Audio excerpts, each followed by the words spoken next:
Assalamualaikum warahmatullahi wabarakatuh. Perkenalkan, nama saya Aldi Ripaldi dari Prodi Administrasi Bisnis dan akan menjelaskan tentang tugas pada mata kuliah ini. Yang pertama, saya akan menjelaskan 3 macam-macam term, dan yang kedua, saya akan menjelaskan dan memberikan contoh tentang sesat pikir. Saya akan menjelaskan tugas yang pertama, yaitu 3 macam-macam term. Term yang pertama ada term umum, yang kedua ada term khusus, yang ketiga ada term absolut dan relatif.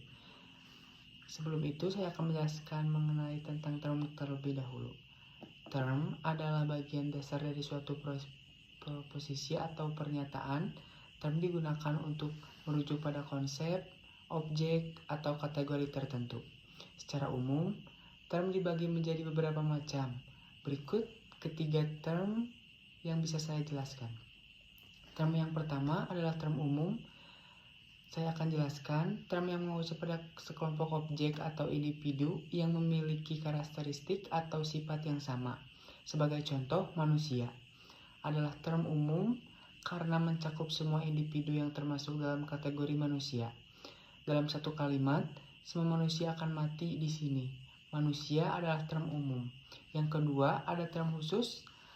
Saya akan jelaskan term yang hanya menunjuk pada satu objek individu atau entitas tertentu. Contohnya, Socrates adalah term khusus karena hanya merujuk pada suatu orang. Dalam satu kalimat, Socrates adalah sebagai filsuf. Di sini, Socrates adalah term khusus. Yang ketiga, ada term absolut dan relatif. Saya akan jelaskan term absolut terdiri dari tanpa membutuhkan hubungan dengan term lain. Sedangkan term relatif membutuhkan term lain untuk makna dapat dipahami karena menunjuk relasi.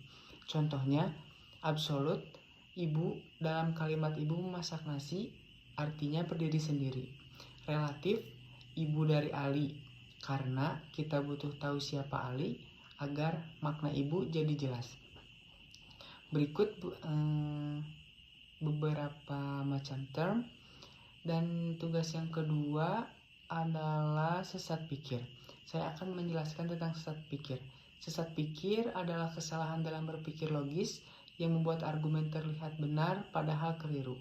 Contohnya sesat pikir ada 3. Yang pertama adalah ad hominem, yang kedua ada straw man, yang ketiga ada false dilemma. Saya akan menjelaskan yang pertama. Ad hominem. Ad hominem adalah menyerang orang, bukan argumennya. Contohnya, jangan dengarkan dia cuma lulusan SMA. Yang kedua, ada straw man. Straw man adalah menyalahartikan argumen lawan agar mudah dibantah. Contohnya, kalau kamu dukung subsidi, jadi kamu mau orang hidup gratis. Yang ketiga, ada false dilemma. False dilemma adalah hanya memberi 2 pilihan, padahal ada alternatif lain. Contohnya, kalau tidak pilih saya, berarti kamu ingin negara ini hancur. Cara menghindari dari sesat pikir adalah memahami logika dasar, fokus pada argumen bukan orangnya, hindari emosi dalam debat, dan cek fakta sebelum menyimpulkan. Berikut yang bisa saya jelaskan. Terima kasih. Wassalamualaikum warahmatullahi wabarakatuh.